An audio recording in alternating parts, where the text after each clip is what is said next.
ज़िंदगी में कभी ब्लड प्रेशर नहीं होगा, ज़िंदगी में कभी आपको पैरालाइज नहीं होगा, ज़िंदगी में कभी हार्ट अटैक नहीं होगा, ज़िंदगी में कभी किडनी फेलियर नहीं होगा, ज़िंदगी में कभी मेरे मोहतरम भाई और बहनों एपिलेप्सी नहीं होगी, ज़िंदगी में कभी ब्रेन हेमरेज नहीं होगा, ज़िंदगी में कभी आपका खून जमेगा नहीं।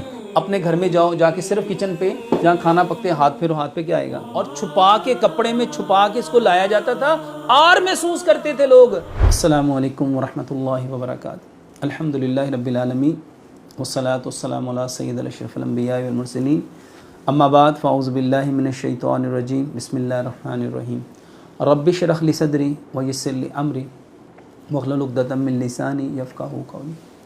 मेरे मोहतरम भाई और बहनों, आज हमारे माशरे में बेशुमार ऐसी बीमारियां जिसकी वजह से अचानक लोग हस्ती बस्ती दुनिया को छोड़ के कब्रिस्तान में चले जाते हैं। Heart attack, brain haemorrhage, paralyse होना, किडनी फेलियर होना, मेरे मोहतरम भाइयों ब्लड प्रेशर, ये ऐसे अमराज हैं जो इंसान के दिल को, ये जो हरकत कल्ब है इसको बंद करने का सबब बनते हैं। सबब क्या है?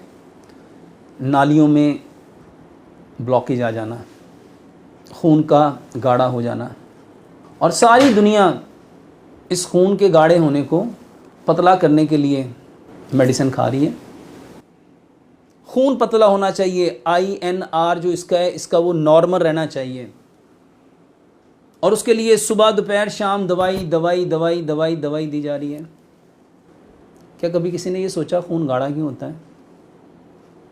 इसके गाढ़ा होने के पीछे, नालियों की ब्लॉकेज के पीछे आज हमें बताया जाता है इसकी 2 आर्टरीज बंद हैं, इसकी 2-3 कोरोनरी आर्टरीज बंद हैं, इसके अंदर ब्लॉकेज है। किसी की ब्लॉकेज 70%, किसी की 80%, किसी की 90%, किसी की 95% इसकी। बस इसका इमीडिएटली क्या करो? बाईपास करो।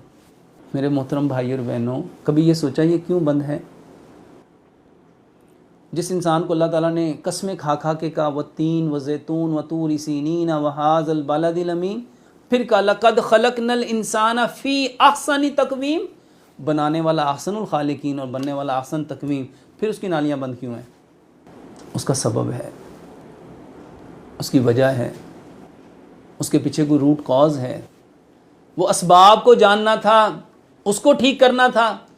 अपने घर में जाओ, जाके सिर्फ किचन पे जहाँ खाना पकते हाथ फेरो, हाथ पे क्या आएगा, एग्जॉस्ट फैन को उतारो, उसको साफ़ करने की कोशिश करो, उस पर क्या चिपका हुआ है?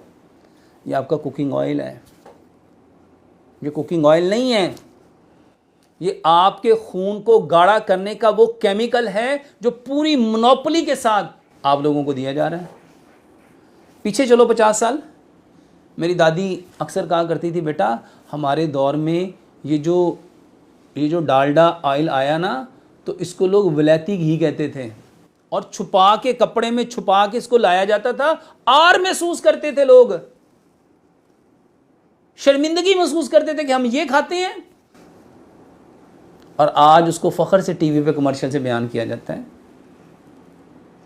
और हम सारे के सारे एजुकेटेड स्टूपिड उन कमर्शियल के पीछे लगे हुए। उन्होंने जो कह दिया मनोवन हमने मान लिया। ये जितनी ब्लॉकेज है, जो खून आपका जमता है ना, जो नालियों में वेसल्स में जो क्लॉट्स बनते हैं, ये सारे का सारा कुकिंग ऑयल है। कुकिंग ऑयल है। नहीं यकीन आता तो अपने घर के सिंक को देखो, जहां बर्तन धोते हैं उसके ड्रेन के पाइप को खोलो, उसके नीचे जो 2 इंच का, 3 इंच का, 4 इंच का पाइप है, वो कैसे ब्लॉक है? जो ऑयल उसके 3 इंच के ब्लॉक पाइप को चोक कर दे, वो आपकी इतनी इतनी बारीक वेसल्स को क्या करेगा? मेरे मोहतरम भाइयों, कुकिंग ऑयल नहीं है, ये केमिकल है जो आपकी नालियों को बंद कर रहा है। वल्लाह इन सारे कुकिंग ऑयल से जान छुड़ाओ। हकीम लुकमान ने इतनी प्यारी बात कही थी, जो जहाँ पैदा होता है ना, अल्लाह ताला उसकी ज़रूरियात की चीज़ों को वहीं पे पैदा करता है। और हमारे मुल्क में अल्लाह ताला ने सरसों पैदा की, सरसों का तेल पैदा किया। सरसों का सबसे बड़ा फ़ायदा ये ज़िंदगी में कभी जमता नहीं है, और उससे बड़ा फ़ायदा ये किसी चीज़ को जमने नहीं देता। और उसकी ज़िंदा मिसाल सदियों से इस्तेमाल होता हुआ आपका अचार है। जो अचार सरसों के अंदर डिप रहता है, पूरी ज़िंदगी उसको कभी भी फंगस नहीं लगती। मेरे मोहतरम भाइयों, सरसों का तेल इस्तेमाल करो। सरसों ठंडी होती है, आपके ब्लड प्रेशर को ख़त्म करेगा, आपके कोलेस्ट्रॉल को ख़त्म करेगा, आपके ट्राइग्लिसराइड को ख़त्म करेगा, आपके HDL को बेहतर करेगा और LDL और VLDL को नीचे लेके आएगा। सरसों का तेल इस्तेमाल करो, ये आपकी नालियों को साफ़ करेगा, क्योंकि सरसों ज़िंदगी में कभी जमता नहीं और किसी चीज़ को ये जमने नहीं देता। मेरे मोहतरम भाइयों, एक बात फिर 50 साल पीछे जाओ, और ये भैंसों का पेट ख़राब होता था, सियाने लोग उसको क्या देते थे? कहते थे इसका पेट ख़राब है, इसको सरसों दो, इन्हों सरों का तेल पिया, इनका पेट साफ़ हो। और आज हमें सरसों देने वाली है। और अल्हम्दुलिल्लाह 1, 2, 4, 10, 20, 50 हज़ार, 2000, लाख, करोड़ों लोग, अल्लाह की कसम अल्हम्दुलिल्लाह सुम्मा अल्हम्दुलिल्लाह, पाकिस्तान में नहीं, मैं तो अल्हम्दुलिल्लाह वो बाहर जाता हूँ, लोग बताते हैं डॉक्टर साहब जब से आप हमारी ज़िंदगी में आए हमने अपनी ज़िंदगी की एक एक चीज़ को बदल दिया। और जब से सरसों का तेल ले रहे हैं, यकीन जाने आपको दुआएं देते हैं, ज़िंदगी हल्की फुल्की हो गई, हशाश बशाश हो गई। मेरे मोहतरम भाइयों, सरसों के तेल के बेइंतहा फ़ायदे हैं। ज़िंदगी में कभी ब्लड प्रेशर नहीं होगा, ज़िंदगी में कभी आपको पैरालाइज़ नहीं होगा, ज़िंदगी में कभी हार्ट अटैक नहीं होगा, ज़िंदगी में कभी किडनी फेलियर नहीं होगा, ज़िंदगी में कभी मेरे मोहतरम भाइयों बहनों एपिलेप्सी नहीं होगी, ज़िंदगी में कभी ब्रेन हेमरेज नहीं होगा, ज़िंदगी में कभी आपका खून जमेगा नहीं, क्योंकि सरसों कभी जमती नहीं है। और उसके अलावा मेरे मोहतरम भाइयों, सरसों अल्कलाइन है।